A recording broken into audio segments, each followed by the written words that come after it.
ধরেন আপনার প্রথম লেয়ারে কাজ করার পরে বেশি একটা সময় লাগে না যদি ডিজাইন না হয়, যেমন এটা তো ডিজাইন নেই। তো কে আপনারা কোন ক্রিম ইউজ করেন? ভাই আমরা হলো এভারওয়েভটা ইউজ করি, এটা হলো বাজারের সবচেয়ে দামি ক্রিমটা, বাট তাও আমরা টেস্টের জন্য ভালোটা ইউজ করি। আর যেটা নিয়ে সবথেকে বেশি কন্ট্রোভার্সিয়াল হলো এটা হলো আমরা এই চকলেট ইউজ করি, এই যে ব্লু।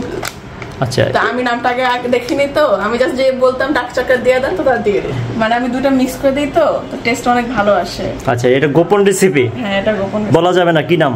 না। আচ্ছা, এটা স্বাস্থ্যসম্মত তো? হ্যাঁ, ভালোভাবে এটা মিক্স করে। কয়টা কেক বানিয়েছেন আজকে মূলত? আজকে হলো 9টা। 9টা?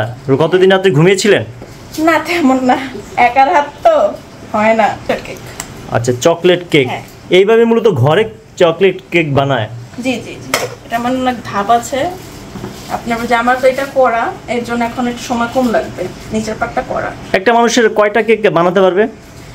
ধরেন 10টা সর্বোচ্চ? 10টা সর্বোচ্চ 15টা, যদি একার হাত হয় তাহলে আর কি, বাট অনেক বেশি বানানো সম্ভব না, কারণ যতই হোক না কেন নিজের তো একটা শরীর, তো তাই না, ওটার তো একটা রেস্টের প্রয়োজন আছে।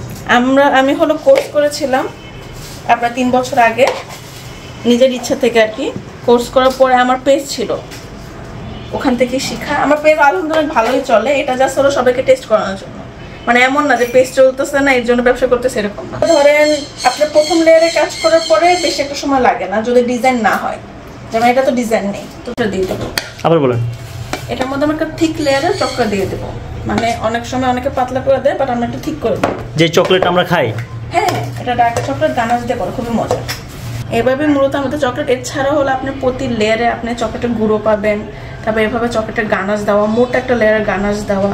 এটাতে আমাদের খরচ অনেক পড়ে যায়, কিন্তু এটা টেস্ট অনেক মজা। অনেকেই মনে করেন আমরা বেকারি থেকে আনি, এখন আপনারা প্রমাণ পাবেন যে না, আমরা বেকারি থেকে আনি না, আমরা ঘরে বসে কষ্ট করে বানিয়ে থাকি, যে আমি এটা দিয়ে স্পুন দিয়েও করতে পারতেছি না। এটা প্রায় হয়ে গেছে। আমরা হলো বিভিন্ন জিনিস ডেকোরেশন করি, এখন আমরা পাঁচ দিয়ে ডেকোরেশন করবো, কারণ এটা বাচ্চাদের খুবই পছন্দের, তো আমরা এই জন্য একটু পাঁচ দিয়ে দেবো। এই জিনিসটা কি খাওয়া যায়? হ্যাঁ হ্যাঁ, এটা খাওয়া যায়। এটা হলো আপনার এই চিনি দিয়ে তৈরি করা।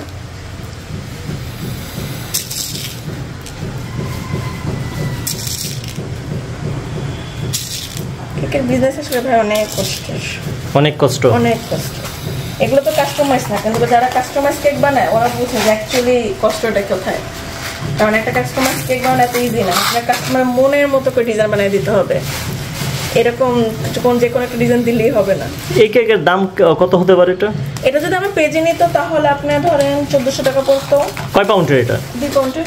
2 পাউন্ড 1400 টাকা পড়তো। হোম ডেলিভারি দেন আপনারা? হ্যাঁ হ্যাঁ, আমাদের লোক রাখা আছে, ওরা আমাদের থেকে এসে তারপর নিয়ে যায়। আর কিছু দিবেন এটা? না না ভাই, আর কিছু দেবো না, এটাই হলো। অবশ্যই হয়ে গেল আমাদের এত ঘন্টার কষ্টের ফল দেখতে পাচ্ছেন, খুবই সুন্দর হয়েছে।